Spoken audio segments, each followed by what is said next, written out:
2장 1절부터 11절 말씀을 통해 우리가 여러분들과 함께 나누고자 하는 말씀의 주제는 뭐냐? 뭐라고 써 있습니까? 기적을 맛보는 인생입니다. 자, 우리 선교팀들이 캄보디아 선교팀들이 지난 8월, 정확히 말하면 7월 마지막 주를 통해서 8월 첫째 주까지 2주 동안의 사역을 잘 마무리 짓고 어제부로 모든 멤버들이 돌아왔습니다. 그래서 7명 모두가 이제 이 자리에 와 있습니다. 우리가 7명이라는 숫자가 캄보디아에 가서 했던 사역은 참 많았어요. 굉장히 스케줄들이 타이트했습니다. 솔직히 적은 숫자이기 때문에 가기 전에 보이지 않는 염려와 근심 걱정들이 있었던 것이 사실입니다. 분명히 그곳에 가면은 일들이 많을 텐데 혹시라도 우리 중에 멤버들 중에 아프거나 또한 어떠한 이유 때문에 사역을 하지 못하는 멤버들이 생기면 어떡할까라는 그러한 근심과 걱정을 안 했던 것은 아닙니다. 그래서 저희가 한 3개월 반 동안 적극적으로 강조했던 것이 뭐냐면은 한 사람이 100명의 역할을 할지도 모르는 상황이기 때문에 여러분 모두가 건강해야 되고 또 건강 관리를 잘 해야 된다라는 이야기를 거의 매번 모일 때마다 제가 우리 멤버들에게 했던 것 같습니다. 그 말을 잘 따라서 그런지 2주 동안 한 사람도 아프지 않고 그곳에서 사역들을 너무나도 은혜스럽게 잘 마쳤고 또한 즐겁고 보람되고 또 신났던 그런 선교 기간이었습니다. 아마 7명 모두가 동일한 마음을 가졌을 거예요. 선교가 이렇게 재밌고 신나면은 모두가 다 매번 가겠다라는 생각을 아마 가졌을 것입니다. 그리고 우리 지체 중에는 3년이든 1년이든 장기로 가서 못을 받겠다라는 생각을 가진 형제나 자매나 있을 거라 생각하지만 그거야 이제 하나님과 본인과의 1대1 관계 가운데 결정하겠죠. 그러나 캄보디아에 가서 본 것은 무엇이냐면 캄보디아 나라는 참 못 사는 나라입니다. 그리고 도움의 손길이 너무나도 필요한 나라가 캄보디아였습니다. 정확히 말하면 캄보디아는 공산국가였어요. 그러나 70년대에 엄청난 그런 정치적인 소용돌이에 의해서 완전히 나라가 뒤바뀌게 됩니다. 그리고 또한 그 당시에 젊은 총리가 들어서는데 그 사람이 누구냐? 후센이라는 총리가 32살 나이에 그 캄보디아 땅의 총리로서 부임을 합니다. 그리고 지금까지 28년 동안 장기 집권을 했습니다. 그리고 저희가 도착하기 바로 하루 전날 선거가 있었는데 그 후센 총리가 다시 재임한 거예요. 그러니까 5년을 하니까 28년 했다고 했으면 5년 더하면 몇 년 하게 되는 거예요? 33년이라는 기간을 장기 집권을 하는 사람이 바로 후센 총리입니다. 그런데 이 후센 총리가 본인이 총리가 되면서 가장 강력하게 그리고 가장 중요하게 생각했던 것이 뭐냐면은 시장 개방이에요. 그게 뭐냐면은 서양 문물들을 받아들이고 서양의 어떤 투자자들을 다 유치하겠다라는 거예요. 그래서 지금 비록 캄보디아 땅이 불교 국가입니다. 97% 이상이 불교 국가인 나라에서 종교적인 핍박이 지금 없습니다. 그래가지고 옛날에는 월남이나 타일랜드에 더 많은 선교사님들이 가 계셨는데 지금은 월남도 그렇고 타일랜드도 그렇고 태국도 그렇고 굉장히 종교적인 핍박이 굉장히 심하다고 합니다. 그래서 그곳에 계시는 분들이 점점 이 캄보디아 땅으로 들어온대요. 그래가지고 지금은 400명이 넘는 그런 선교사님들이 캄보디아 땅에 지금 들어와서 사역들을 하고 계신다고 하더라고요. 그러면서 느낀 게 뭐냐면은 하나님께서 지금 캄보디아라는 땅에 문호를 열어 주신 거예요. 문호를 열어 주셔서 누구든지 들어와서 복음을 증거할 수 있도록 하나님께서 허락하셨다라는 것입니다. 그러나 이런 일들이 얼마 전까지만 해도 솔직히 상상도 할 수 없었던 일이었습니다.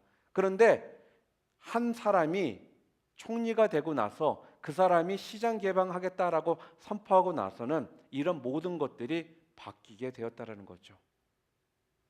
그래서 저희들도 캄보디아 가서 2주 동안 있으면서 저희가 크리스천이라는 것 때문에 핍박을 받아본 적이 없습니다. 그렇기 때문에 시골 교회나 또 시골 깊은 데 들어가면은 하는 어린아이들이나 사람들이 예수 그리스도의 그런 복음에 대해서 궁금해하고 그 복음을 증거하면은 쏙쏙 받아들이기 시작한다는 거죠. 그래서 지금 캄보디아가 어떻게 보면은 그 동남아 지역에 어떻게 보면 경제적으로나 또 어떻게 보면 종교적으로 메카의 역할을 감당할 수 있는 그러한 기회가 되었다라는 거죠. 그래서 캄보디아가 지금 여러분들의 도움의 손길이 너무나도 많이 필요합니다. 10월 달에 우리 캄보디아 우리 김창훈 선교사님 네 분들이 오세요. 안식년으로. 그래서 저희 교회에 오십니다. 아마 그때 우리 김창훈 선교사님을 분명히 제가 모셔서 여러분들한테 또 말씀을 나눌 기회가 있을 것입니다. 여러분들에게 지금 제가 이 이야기를 하는 이유가 뭐냐면은 여러분들이 가만히 한 제자리에 앉아서는 절대로 하나님의 역사하심을 우리가 보기가 어렵다라는 거죠. 여러분들이 마음 가운데 내년을 먼저 기약하시라는 겁니다. 주님께서 조금이나마 여러분 마음 가운데 선교의 마음 주셨다면은 지금부터 2013년도 8월부터 기도 제목으로 올려놓고 하나님께서 내년도 내 삶 가운데 어떻게 역사하실지에 대한 그러한 기대함을 가지고 어떠한 기적의 역사들을 보여주실지에 대한 그러한 기대를 가지시고 여러분들이 준비하는 시간이 되기를 바랍니다. 자, 오늘 본문 요한복음 2장의 말씀은 너무나도 우리들이 잘 알고 친숙한 이야기입니다. 가나의 혼인잔치에서 예수님께서 물을 포도주로 바꾸시는 그러한 내용입니다. 이 사건은 예수님의 많은 기적들 가운데 좀 독특한 면이 있습니다. 여러분이 잘 아시는 오병이어의 기적은 어떤 것입니까? 뭐죠? 떡 5개와 피쉬 2개로 5,000명을 먹인 사건입니다. 그러니까 어떻게 보면은 뭐예요? 이 사건은 양적인 변화의 사건이라는 거예요. 그런데 오늘 이 포도주를 만드는 사건은 양적인 변화가 아니라 어떤 거예요? 질적인 변화의 사건이라는 것입니다. 우리의 삶도 양적인 변화도 중요하고요. 또한 질적인 변화도 중요하다는 말씀입니다.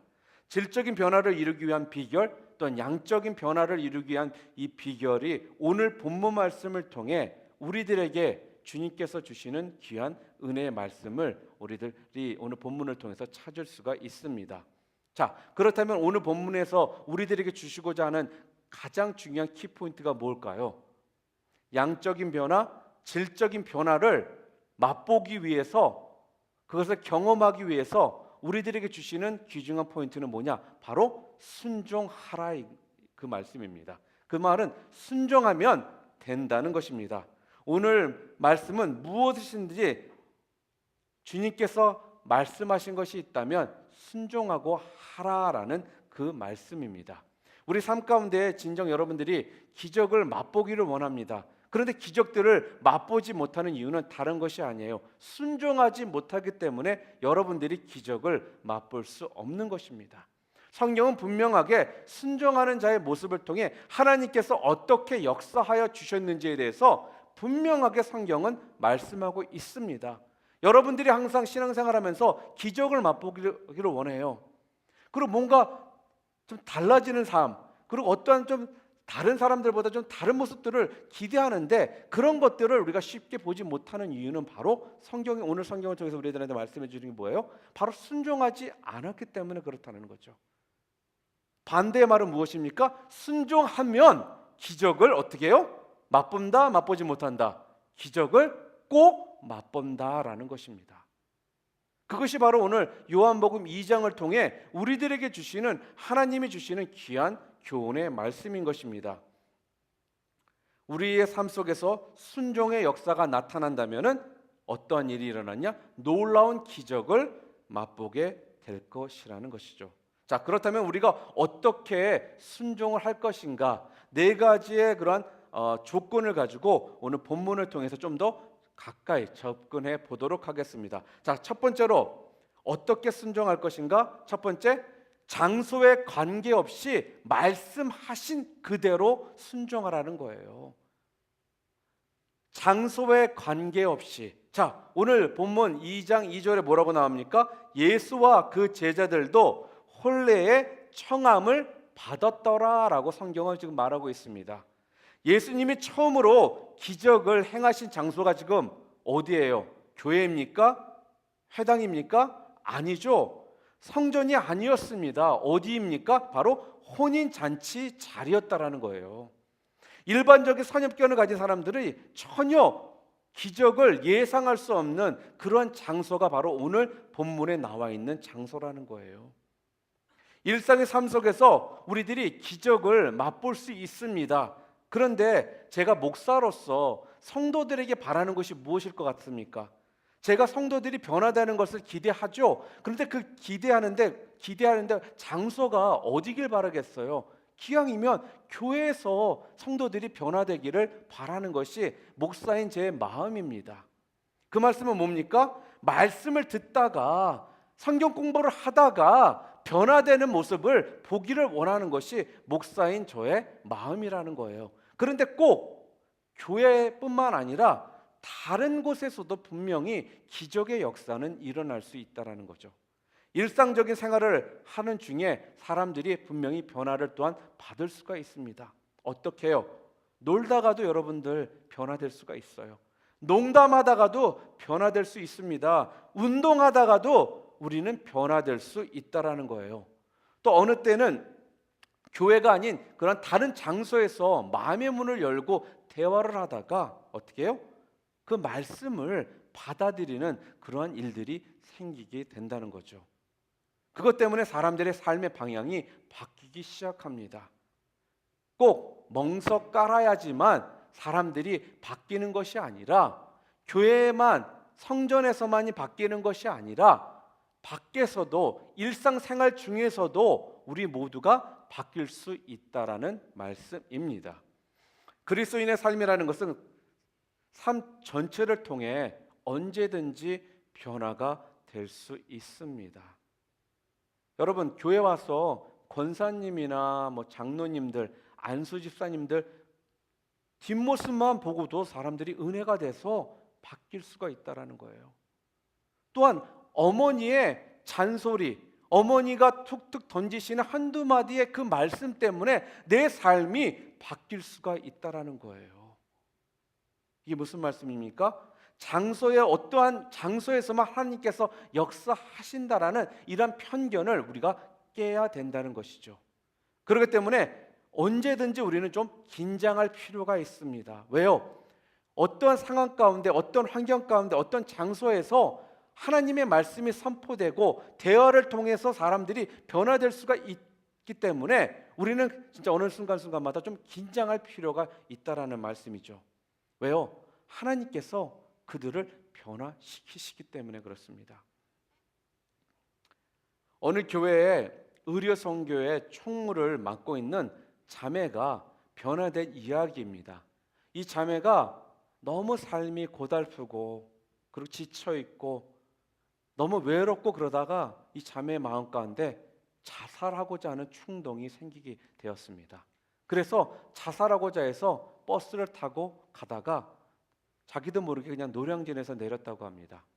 그래서 노량진에 내려서 이제 한강 쪽으로 가려다가 바닥에 떨어져 있는 어떤 전단지 하나를 줍게 됩니다. 그 전단지가 뭐였냐면 어느 교회의 주보였어요. 근데 그 주보에 보니까 거기에 부흥회를 한다라는 그러한 내용이 있더라는 거죠. 그래서 무작정 어차피 죽을 거 여기 부흥회를 한번 갔다가 죽자, 이 마음 가지고 그 교회를 찾아갔다고 합니다. 그런데 그 교회의 그 부흥 주제가 뭐였냐면 남자가 변해야 진정 부흥이 온다라는 그런 거였대요. 한참 말씀을 듣다가 하나님께서 이 자매 가운데 마음에 주신 생각이 뭐였냐면 이런 말씀이었대요. 자기의 짝이 될 남자가 어디에 있을 텐데 자기가 죽으면 그 사람은 어떻게 하니? 그 무슨 말이에요? 너의 짝이 분명히 있는데 네가 만약 죽는다면 네 짝은 얼마나 불쌍하겠니? 라는 이 말씀을 이 마음 가운데 하나님께서 주시더라는 거예요. 그래서 그날 그래, 내 짝 불쌍해서 난 죽으면 안 되겠다, 이 생각을 가졌대요. 그래서 이 자매가 죽지 않고 그때부터 더욱더 신앙생활하면서 지금은 한 의료선교의 중추적인 역할을 감당하는 그러한 자리까지 오게 되었다는 겁니다. 그걸 보면서 반드시 우리가 꼭 전도 집회에 가야만 꼭 우리가 바뀌는 것이 아니라 어떠한 상황 가운데 그냥 한 장 슛은 전도지 한 장을 보고선 우리가 어떻게 해요? 바뀔 수도 있다라는 거예요. 여러분의 한마디가 지금 당장은 저 영혼이 변화되지 않을 것 같지만 여러분이 툭 던진 한마디의 그런 복음의 메시지가 나중에 그 영혼이 변화되는데 그 길을 인도할 수도 있다라는 거예요. 여러분 가끔씩은 꼭 목사님이나 뭐 리더들만이 그런 큰 일들을 할 수 있다라고 여러분들이 생각하시는 경우가 있는데 아니라는 거예요. 여러분 한 명의 짧은 한마디 또한 전도 한마디, 그것이 한 영혼이 주님 앞으로 나올 수 있는 계기가 되는 경우 또한 있다라는 거죠. 그래서 여러분 한 사람 한 사람의 역할, 여러분 한 사람 한 사람의 모습이 그래서 중요하다는 말씀입니다. 제가 이번에 선교 가서 솔직하게 고백할까요? 좀 걱정이 좀 있었어요. 우리 형제가 둘밖에 안 갔거든요. 그래서 솔직히 좀 선교제 가면 형제가 조금 더 할 일이 많아요. 왜냐? 육체적인 노동을 좀 해야 될 때들이 참 많거든요. 그런데 딱 보니까 우리 무욱 형제는 그래도 좀 힘이 있는데 우리 좌는 내가 봐서는 조금 힘들 것 같고, 야 이거 큰일 났다라는 생각을 가졌거든요. 그리고 나머지는 다 자매들이야. 그리고 좀 비실비실해. 그래서 큰일 났다 속으로 참 그 생각을 했습니다. 그리고 보통 내가 기도를 하면은 참 하나님께서 분명하게 기도에 응답을 해주세요. 알라스카 선교는 제가 12명을 놓고 기도했고 또 캄보디아는 8명을 놓고 기도했는데 알라스카는 진짜 딱 12명을 채워주시더라고요. 근데 알라스카는 딱 채워주셨는데 캄보디아는 8명을 놓고 기도를 했는데 7명 외에는 더 이상 인원이 충분히 안 되더라는 거예요. 그래서 내가 하느님 앞에 뭘 잘못했나, 왜 응답을 안 해주시지 라는 생각을 갖고 캄보디아 갔습니다. 그랬더니 알고 봤더니 우리 무욱 형제가 2명치를 하더라는 거예요. 그래서 하나님께서는 내 생각 이상의 그런 계획을 가지고 계시고 숫자로는 7이었지만 역할은 8명이 할 수 있는 모습으로서 우리 팀들을 하나 되게 하셨다라는 거죠. 솔직하게 이번 선교 8명, 7명이었는데 20명 이상의 역할들을 우리 지체들이 하고 왔습니다. 솔직히 전 개인적으로 목회자로서 영적 그들의 리더로서 굉장히 자랑스러웠습니다. 한 사람도 불평불만하거나 그 상황 가운데 힘들고 지쳤다고 해서 서로 얼굴 인상 찌푸려가면서 그런 모습들 보이지 않고 힘든 상황 가운데 서로 돕고 격려하는 그 모습 가운데 은혜가 되더라는 거예요. 힘이 되더라는 거예요. 하나님이 역사하심을 우리가 느끼게 됐더라는 거예요. 우리 또 자매 중에 하나는 비행기에서 거의 죽다 살아났던 사람이 하나 있어요. 선교지 가는 중에 스튜디오스가 이 자매는 선교지 못 간다라는 거야. 병원에 가야 된대요. 그런데 어떤 일인 줄 아세요? 하나님께서 그 자매를 그 2주 동안 하나도 안 아프게 하셔가지고 놀랍게 사역들을 감당하게 해주시더라는 거죠. 그게 바로 하나님의 모습입니다. 하나님은 우리가 순종하고 나아갈 때 순종의 모습을 통해 그러한 놀라운 역사들을 일으켜 주신다는 거죠. 그게 바로 하나님의 방법이고 하나님께서 원하시는 우리의 모습입니다. 어떻게 해요? 순종하면 내가 하겠다라는 거예요. 많은 경우 내가 준비되고 내가 뭔가를 잘 해야지만 될 거라라는 생각을 하는데 솔직하게 우리 한번 얘기해 볼까요? 여러분이 할 수 있는 능력이 어느 정도라고 생각하십니까? 우리의 능력은 한계가 있습니다. 그러나 우리 하나님의 능력에는 한계가 없다라는 겁니다. 그 하나님을 붙들고 나갈 때 진정 역사가 기적이 일어나는 거예요. 비록 내가 할 수 있는 것이 적을지라도 순종하고 내하고 종이 한 장 들고 나가서 예수님에 대해서 선포하고 나갈 때 그때 역사하는 것입니다. 그때 영혼들이 변하는 것이고 그때 기적을 여러분들이 맛보게 되는 것이에요.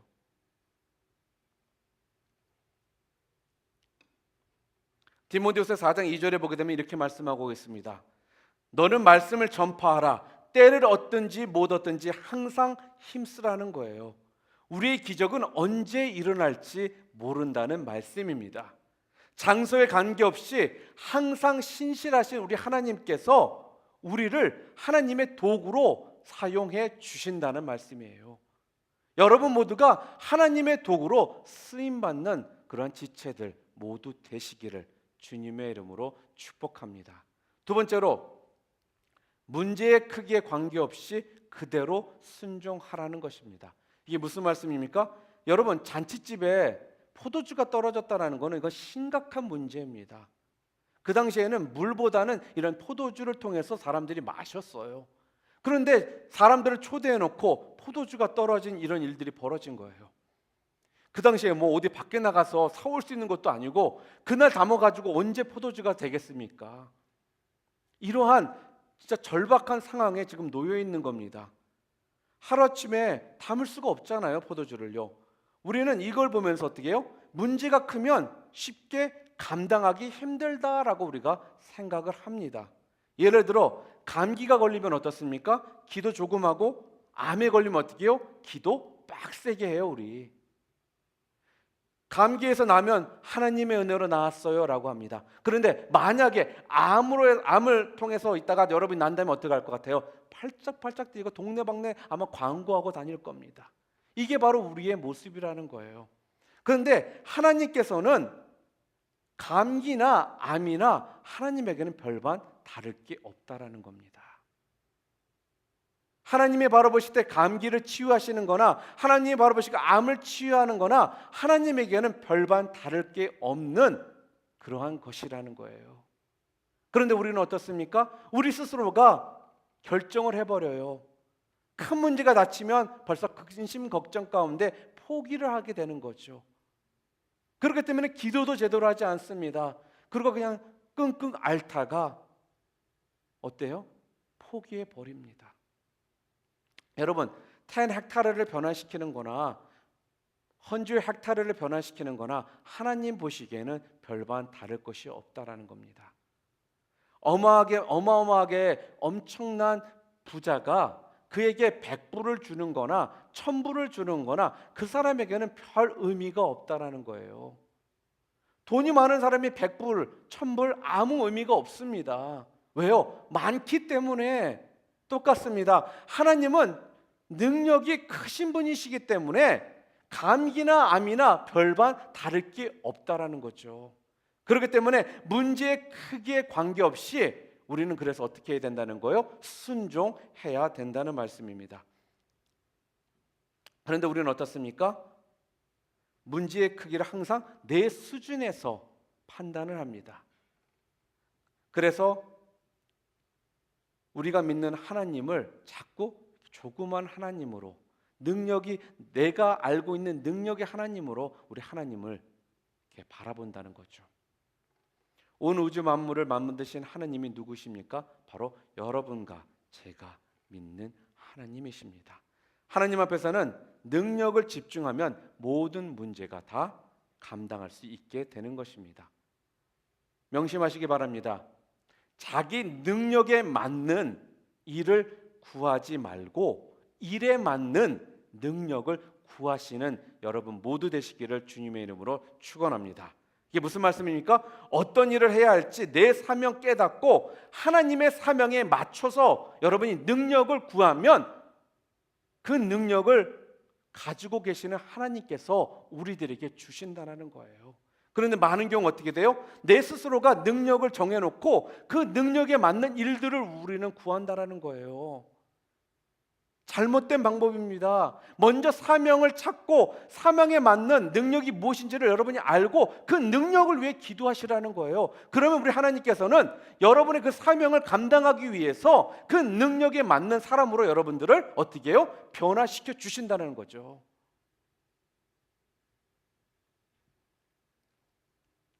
이번에 캄보디아 갔더니 소망의 집이라는 곳을 우리가 들렸습니다.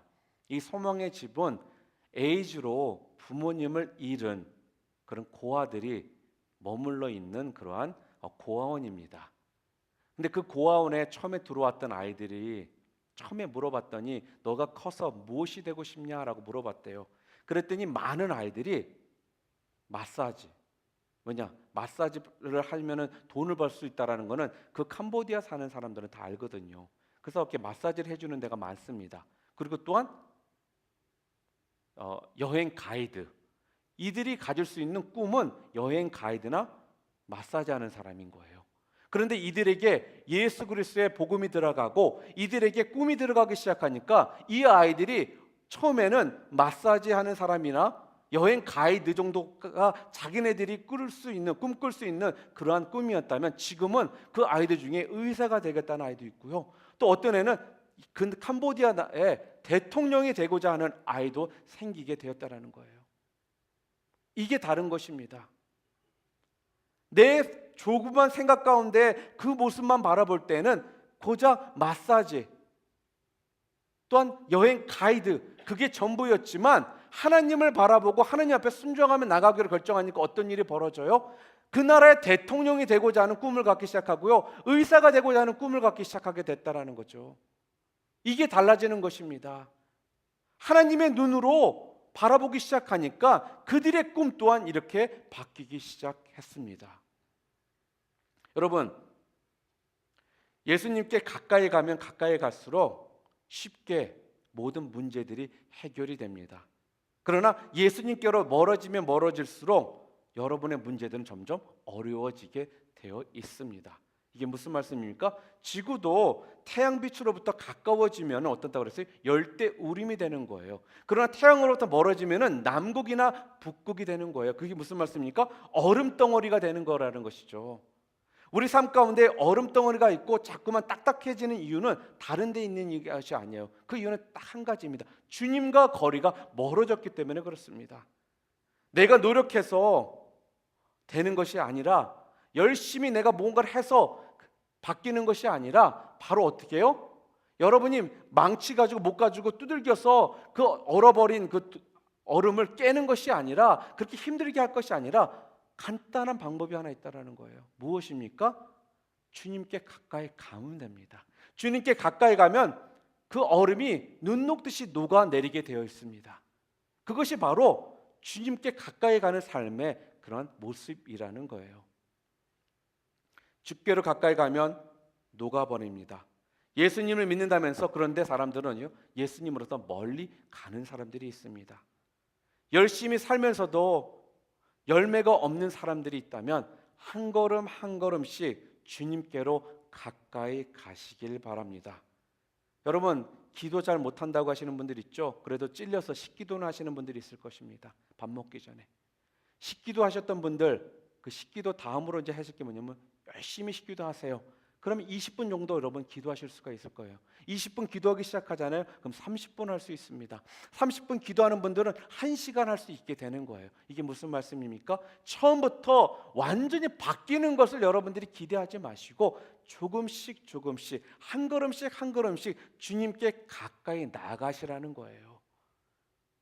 한 달에 한 가지를 놓고 내가 이런 모습 가운데 변화되기 위해서 노력하십시오. 그렇지만 한 달에 한 가지씩 변화되면 1년이면 12가지가 바뀝니다. 여러분의 12가지의 습관이 바뀌게 된다는 거예요. 그러면서 여러분들이 점점 어떻게 돼요? 하나님 앞에 가까이 감으로써 조금씩 조금씩 여러분들은 변해가는 것입니다. 하루아침에 지금의 모습에서 180도 다른 모습으로 바뀌고자 하는 마음이 있기 때문에 여러분들이 많은 경우 시작돼 보지 못한 채 포기하고 또 옛날 그 모습 그대로 사는 사람들이 많은 것입니다. 그런데 조금씩 한 걸음씩 바뀌기를 사모하고 조금씩 변화되기 시작하면 1년이라는 시간이 흐르면 여러분들은 많은 것이 바뀌어 있는 여러분의 모습을 볼 수 있을 것입니다. 인생을 살다 보면 항상 모자람의 문제가 있습니다. 채워주시는 하나님이 그러나 계시다는 것을 잊지 마시기 바랍니다. 예수님께로 나아가 우리의 문제에 크게 관계없이 하나님께서 여러분들에게 채워주시는 그 기적을 맛보시는 우리 컴퍼스의 형제자매 모두 되시기를 주님의 이름으로 축복합니다. 세 번째로, 실망스러운 상황에서도 그대로 순종하라는 것입니다. 이게 무슨 말씀입니까? 오늘 본문 2장 4절에 보게 되면 이러한 말씀이 나옵니다. 여자여, 나와 무슨 상관이 있나이까? 내 때가 아직 이르지 아니하였나이다. 자, 이 말씀만 잘 읽다 보면은 예수님 참 냉정하신 분이다라고 우리가 생각할 수가 있습니다. 해석하는 사람마다 약간씩은 조금씩 다를 수가 있어요. 그러나 이걸 잘 읽다면 기분 좋은 뉘앙스는 아닌 거예요. 이 땅에 살아가면서 격려받을 때만 일 잘하는 사람들이 있습니다. 격려받을 때 일 못하는 사람이 있습니까? 별로 없어요. 그런데 욕먹고 핍박당하면서도 순종하는 그런 경우는 쉬운 일은 아니라는 거죠. 무리의 잔챙이로 살아갈 때는 격려와 칭찬으로 우리가 여러분 일할 수가 있습니다. 그런데 중간 이상의 그런 수준으로 올라가기를 원하신다면 여러분들 잊지 마시기 바랍니다. 그러한 삶 가운데 분명한 공격과 태클이 여러분의 삶에 분명히 있습니다. 세상에 공격과 태클이 없는 인생이 어디 있겠습니까? 내 뜻대로 되는 경우 많지 않습니다. 지도자 치고 공격 안 당한 지도자 없을 것입니다. 아무리 똑똑하고 아무리 훌륭한 사람일지라도 100% 모든 사람들이 그 사람을 인정하고 존경하고 또한 그 사람을 서포트하는 것은 아니라는 거예요. 이 말씀은 뭡니까? 여러분이 살다 보면은 여러분이 어떤 위치에 있다 보면은 당연한 공격과 태클은 당연히 여러분들이 바라보시고 또한 짊어지고 가야 될 그러한 모습이라는 거예요. 하물며 우리 예수님도 공격과 태클 많이 받으셨습니다. 적어도 중간 이상의 지도자가 여러분 되기를 원하신다면 공격과 태클을 두려워하지 마시길 바랍니다. 대래 당연한 걸로 여기시길 바랍니다. 그리고 그것을 감당하시기 바랍니다. 그러면 여러분들은 그 모습을 통해 여러분이 변화되어 있는 여러분을 보실 수 있게 될 것입니다. 하나님께서 사람을 쓰실 때 항상 높은 자리에만 올려놓지 않으십니다. 하나님께서는 우리를 낮은 자리에 밑바닥까지 내리치시는 경우도 분명히 있습니다. 그런 모습을 통해 여러분들을 훈련시키시고요. 그런 모습을 통해 여러분들이 더 한 단계 영적으로나 모든 면에서 업그레이드 될 수 있도록 하나님께서 도와주신다는 거예요. 그렇기 때문에 실망스러운 상황에서도 여러분들 실망하지 마시고 순종하시길 바랍니다. 여러분, 성경에 나와 있는 다윗은 어떻습니까? 다윗도 처음부터 기름 붓지는 않으셨습니다. 다윗이 광야에서 쫓겨나다니면서 공격당하고 태클당한 그런 상황들 여러분들 너무나 잘 알고 계시지 않습니까? 작은 그릇에 머물려고 한다면 칭찬받고 격려받는 것을 좋아하시길 바랍니다. 그러나 여러분들이 큰 그릇으로서 쓰임받기를 원하신다면 비난받고 공격당하고 태클이 여러분 가운데 있을지라도 그 한계를 뛰어넘고자 하는 믿음을 여러분들이 붙드시길 바랍니다. 조지아주의 마운튼 베리라는 곳에 베리 학교라는 명문 학교가 있습니다. 이 학교를 설립한 창립자가 기도 가운데 그런 신앙의 교육을 통해 인재를 키우고 싶었습니다. 그래서 이 사람이 그 당시에 돈이 굉장히 많았던 자동차 왕이라고 그러죠. 왕인 헨리 포드를 찾아가서 학교에 대해서 설명을 합니다. 내가 이러한 생각 가운데 이런 학교를 세우고 싶습니다. 그러나 헨리 포드는 그의 말에 별로 귀담아 듣지 않았습니다. 그러고 나서 이 사람에게 그냥 1다인을 그냥 기부했다고 합니다. 1다인이 지금의 돈으로 환산해 보면 한 100불 정도 되는 거예요. 100불 가지고 무슨 놈의 학교를 만들 수 있게 설립할 수 있겠습니까? 간단히 말하면 약간 인서트, 조롱과 좀 무시가 섞여 있는 그러한 모습이었던 거예요. 그런데 보통 사람 같으면 아마 헨리 포드를 욕하고 그랬을 겁니다. 그리고 포기할 수도 있었을 것입니다. 그런데 이 설립자는 그렇게 하지 않았습니다. 그 1다인 100불이라는 돈을 가지고 씨를 뿌리고 나무를 키우기 시작합니다. 그러고 나서 5년 후에 다시 헨리 포드를 찾아갑니다. 그리고 나서 5년 전에 당신이 나에게 준 그 1다인 100불을 가지고 지금 이렇게 제가 달라진 모습을 달라져 있는 그 모습들을 그에게 보여준 거예요. 그 자리에서 헨리 포드가 그 모습을 보고 나서 그 사람에게 $2 밀리언 기부했다고 합니다. 그래서 그 돈을 가지고 지금 그 유명한 베리 학교라는 명문 학교가 세워지게 되었습니다. 1다인 기부금은 솔직히 실망스러운 상황이었습니다. 그런데 거기에 그는 머무르지 않았다라는 거예요. 실망적인 상황을 그는 뛰어넘어 어떻게 해요? 하나님을 바라보고 핑계대지 않고 내가 1다인밖에 없기 때문에 나는 할 수 없다라고 핑계대지 않고 그 1다인을 가지고 더욱더 큰 그림을 바라보고 일을 진행했다라는 겁니다. 아무리 실망적인 상황에 놓여 있을지라도 예수님께 나아가 구하면 분명히 길이 열릴 거라는 것을 믿으시는 우리 컴퍼스 형제자매 되시기를 주님의 이름으로 축복합니다. 그런 도전하는 인생, 뛰어넘는 인생 여러분 모두가 붙드시길 바라요. 그래서 기왕이면 주님 오시기 전까지 하느님 앞에서 멋있게 쓰임받는 지체들 되시기를 바랍니다. 여러분은 그러한 가능성과 그러한 모습이 분명히 여러분 가운데 내재되어 있습니다. 어떻게 하면요? 순종하면요. 여러분들이 순종만 한다면 하나님께서는 여러분의 삶을 이러한 모습으로 변화시켜 주셔서 여러분 모두가 기적을 맛보며 하나님을 찬양하는 자녀들로서 여러분이 사실 수 있게 될 것이라는 겁니다. 네 번째로, 전 과정이 이해하지 못해도 순종하라는 거예요. 많은 경우 우리는 어떻습니까? 자꾸 먼저 이해를 하려고 합니다. 제가 지난번에 설교 때도 했죠. 먼저 이해된 다음에 하는 것이 아니라 먼저 순종 후에 하나님께서 우리를 이해시켜 주실 거라고 했지 않습니까? 진짜 맞습니다. 하나님께서 무엇 때문에 여러분들을 이해시키기 다음에 그 일을 하게 하겠어요? 그건 누구나 할 수 있는 일이거든요. 이해된 다음에 하는 거는 밖에 애들도 할 수 있는 일 아니겠습니까? 그러나 하나님께서 우리를 통해 보기를 원하시는 것은 이해 전에 순종의 모습을 통한 여러분의 그 모습이에요. 믿음의 모습이라는 거예요. 마지막으로 그래서 전 과정을 이해하지 못해도 순종하라는 것입니다. 믿음은 그래서 알고 가는 것이 아니라 믿고 가는 것이 바로 믿음이라는 것입니다. 여러분들이 결혼을 해야 되지 않겠습니까? 근데 결혼할 때 상대방에 대해서 100% 다 알고 여러분들이 결혼하실 거라고 생각하세요? 만약에 그런 생각을 가지고 계신다면 여러분 꿈 깨세요. 우리는 결혼할 때 그 사람에 대해 20%도 못 알고 결혼하는 거예요.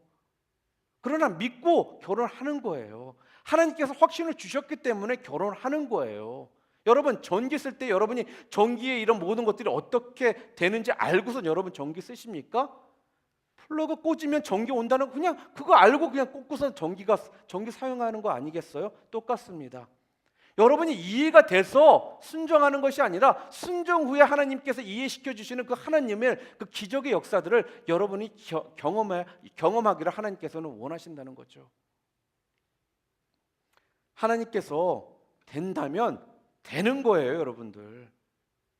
우리 창조주 하나님께서 된다고 그러는데 여러분이 자꾸 안 된다고 하십니까? 믿으세요. 믿고 하나님이 된다고 하셨으니까 믿고 여러분 하시길 바랍니다. 그러면 여러분의 삶을 통해 하나님께서는 역사해 주실 것이고 기적을 여러분을 통해 보여주실 거라는 거예요. 예수님께서 우리들에게 해답을 가지고 나오라고 하신 적이 없습니다. 예수님께서 우리에게 뭐라는 거예요? 문제를 가지고 나오라는 거예요. 솔직하게 얘기할까요? 해답을 가지고 나오라고 하셨다면 똑똑한 사람 외에는 예수님 믿을 사람 없습니다. 여러분 매번 다 해답 가지고 계십니까? 여러분 삶에 대해 모든 문제들에 대해서 여러분 해답이 있으세요? 주님께서는 여러분들에게 절대로 해답을 가지고 나오라는 것이 아니라 문제를 가지고 나오라라고 지금 말씀해 주고 계시는 거예요. 그러면 내가 거기에 대해서 해답을 주겠다라는 겁니다. 문제도 못 가지고 나오십니까? 해답 가지고 나오라는 것도 아닌데 누구든지 문제 있지 않습니까? 문제를 가지고 나오라는 거예요. 그러면 하나님께서 답을 알아서 우리들에게 보여주시겠다라는 겁니다.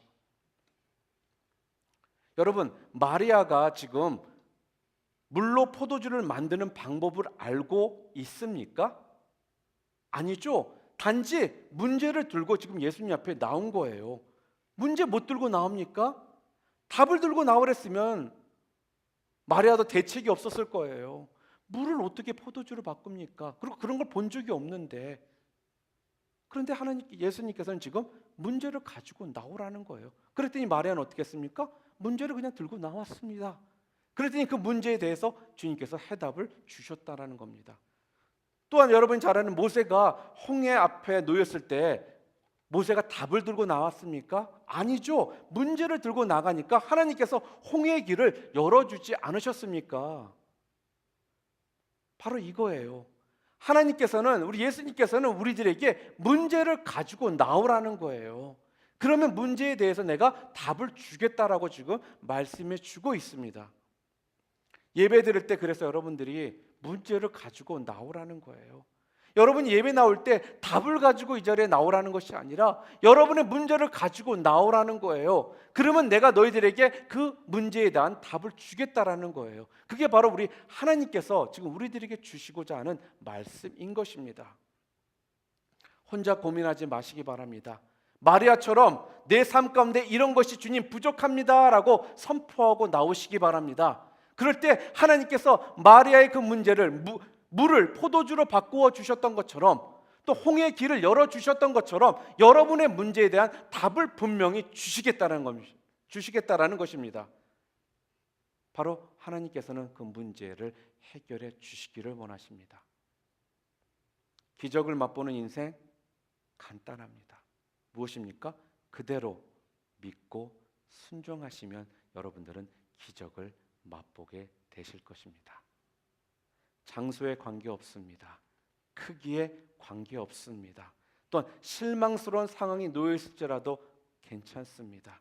또한 전 모든 상황들이 이해가 되지 않더라도 괜찮습니다. 왜요? 여러분이 순종만 하고 나온다면 하나님께서 거기에 대한 답을 주시겠다라고 지금 약속하고 계시기 때문에 그렇죠. 기적이 없었던 것은 순종하지 않았기 때문에 기적이 없었던 것입니다. 남은 평생 가운데 순종의 발걸음을 걸어가시는 우리 컴퍼스 지체들 되시기를 원합니다. 내가 기대하는 장소에서만 기적이 일어나는 것이 아니라 바로 어디든 어느 장소든 기적은 분명히 일어납니다. 왜요? 우리 주님께서는 살아 계시기 때문에 그렇습니다.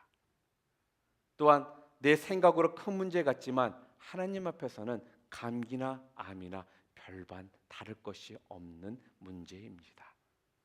크게 쓰시고자 하는 종들은 실망스러운 상황에 놓였을 때 실망스러워할 것이 아니라 순종을 통해 그 실망스러운 상황들을 통과할 수 있도록 하나님께서 도와주십니다. 비난받고 욕먹고 공격받더라도 끝까지 그 자리를 지키시길 바랍니다. 그것을 통해 여러분의 믿음이 더욱더 한 단계 업그레이드되는 놀라운 역사를 하나님께서 여러분들에게 맛보게 해 주실 것입니다. 이해하고 알고 가는 길이 아니라 믿고 가는 것이 바로 우리의 믿음의 모습입니다. 믿고 내어놓는 순종이 여러분 삶을 통해서 당연한 것이 되심을 통해 하나님께서 우리들을 통해서 원하시는 기적을 매 순간 맛보는 그러한 주님의 자녀들로서 여러분 모두가 매 순간 쓰임받고 또 그것을 선포하고 자랑스럽게 여기고 또 그것을 당연한 걸로 여기며 사실 수 있는 우리 컴퍼스 형제자매 모두 되시기를 주님의 이름으로 축복합니다. 함께 기도하시겠습니다.